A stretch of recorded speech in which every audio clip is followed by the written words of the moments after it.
If we do have anyone in the audience who would like to address the council this evening, you're welcome to do so. You will have up to 5 minutes to speak on any topic, and we have a clock here. I do have 2 sheets that have been completed, and if you want to address the council and you have not completed one of these sheets, they're on the rack on the wall near the door. Certainly fill one of these out. We'll be more than happy to listen to your comments. Council, our first speaker this evening is Armani Valentino, and he would like to address the council in reference to funding of projects and contracts. All right, Mr. Valentino, if you'll please come forward and state your name for the record, and we welcome you to our meeting this evening, sir. Thank y'all so much. Armani Valentino, currently running for the Bowie County Judge. Make sure y'all vote for me in the fall. Mayor, council people, thank y'all so much for the work that y'all have done, and also the police officers that are here. City manager, thank you as well. David Orr, Community Development, thank you all so much for the work that you all have been doing to try and make things better here in Texarkana. I really appreciate y'all. I'm here today because last night before I went to bed, I saw an article that was in the paper about $500,000 that I believe is going to a project that's being done at Texarkana National Bank. And while I'm for, of course, improving the city, which is the reason why you see the Buy Back the Block hat, which is an initiative that I started about 3.5 years ago, almost 4 years ago now.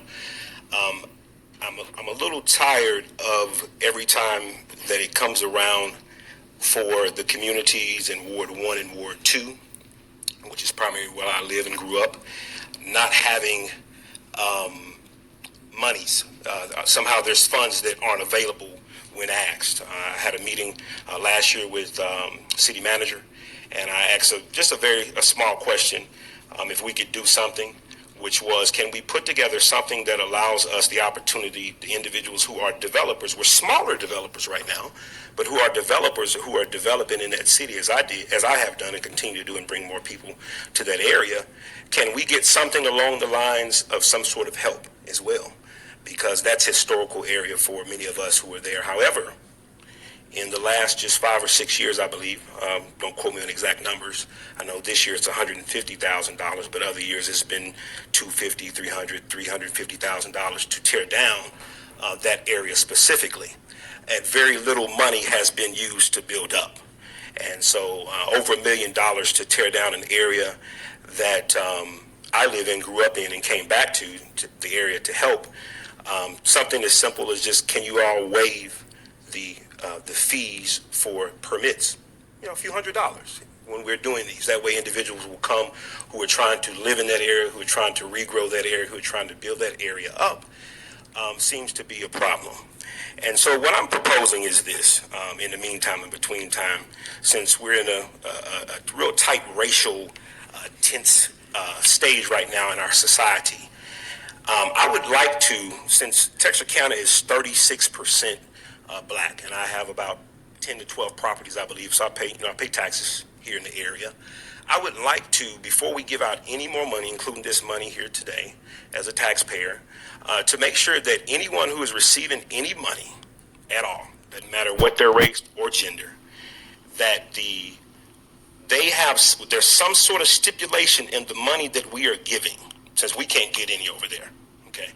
Is there some sort of stipulation in the money that a certain number of the people who do business here in Texarkana, especially if we give them tax credits or monies, that as much as possible to that 36%, that there are black men, young black men, the same black men that people talk about and call thugs and different things in this area. That's why I dress like this. I normally dress like some of y'all, but I dress like this to represent them today because they don't have a voice, okay?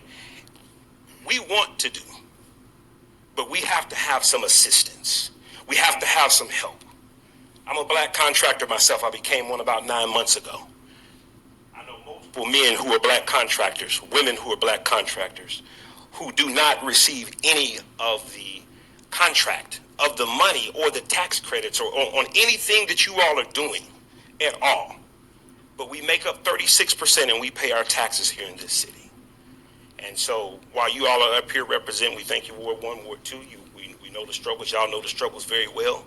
I'm asking that you all table the money and the vote on it today until we can get some sort of stipulation in writing for now forward with anyone who does business here in Texarkana, that we have some sort of something in writing that says you all will at least seek to get up to 36%. If it ain't 36%, can we get 30? Can we get 25?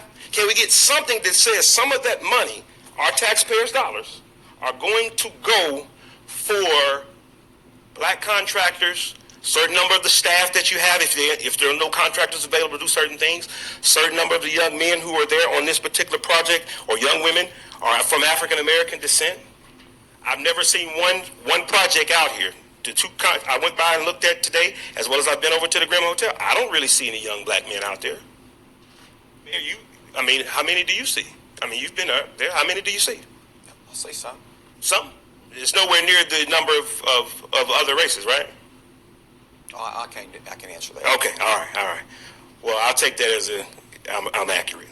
So that's all I'm asking. I'm proposing that because we cannot talk about any racial equality if there's no economic racial equality, and if we want to remove some of the stain that we have here in Texarkana for certain things over the years, we got to do a lot better. And I'm for that. I'm requesting that you all take that into consideration and hold that vote off until we can get some sort of stipulation. Thank you. God bless you. Thank you, Mr. Valentino.